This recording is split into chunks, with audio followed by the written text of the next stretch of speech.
podcast IMO.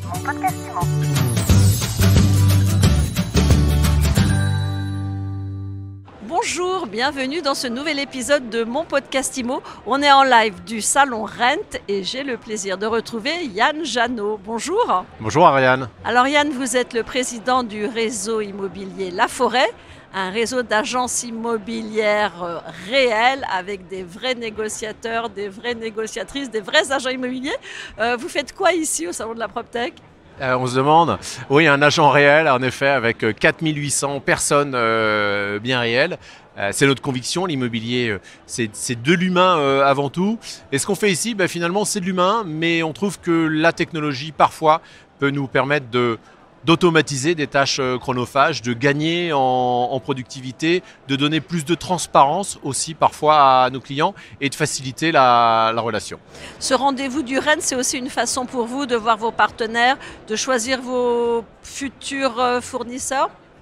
C'est une grande fête parce qu'on retrouve tout l'écosystème de l'immobilier. En effet, les partenaires avec lesquels on travaille déjà, et il y en a beaucoup, les startups ou jeunes entreprises qu'on a sourcées, avec lesquelles on va déployer de nouveaux projets dans les semaines ou dans les mois à venir, de rencontrer nos franchisés qui viennent des quatre coins de la France et même du monde. On a nos franchisés des Antilles qui sont venus nous rencontrer, et puis d'écouter ce qui se dit également sur les tables rondes parce qu'il y a beaucoup de choses intéressantes, notamment sur ChatGPT, mais pas que. Le rôle des outils dans la fidélisation des collaborateurs, la transparence, le parcours client digitalisé.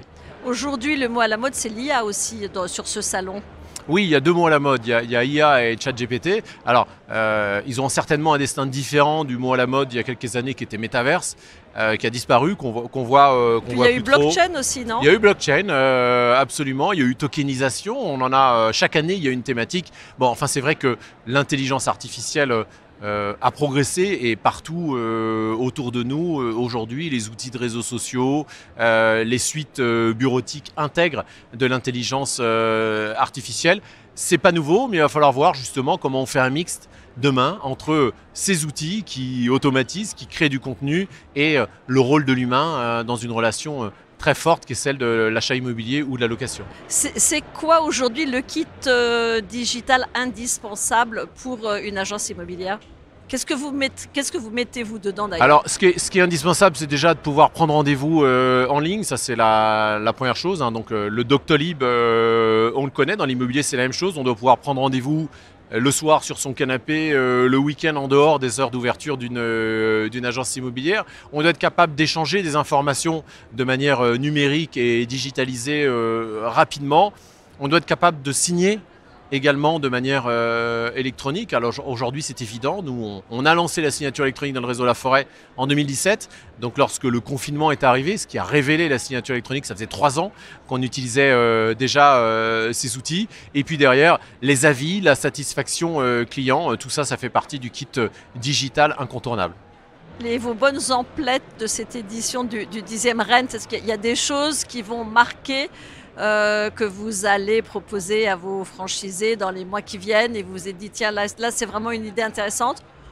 Oui, puisque concrètement en début d'année 2024, on va commencer par un premier temps fort qui sera dédié à la valeur verte de l'immobilier. On en parle beaucoup, à côté de l'IA, on parle aussi beaucoup, et c'est la thématique du Salon Rent, de ce sujet de la transition et de la rénovation énergétique. Donc en s'appuyant sur 2 startups qui sont ici présentes, que je ne vais pas citer, je garde la surprise jusqu'à la fin de l'année, mais d'intégrer de la technologie pour aider les Français, qu'ils soient vendeurs ou acquéreurs, à prendre conscience de ce qu'est la valeur verte et du chemin qui les sépare d'une classification qui soit plus favorable.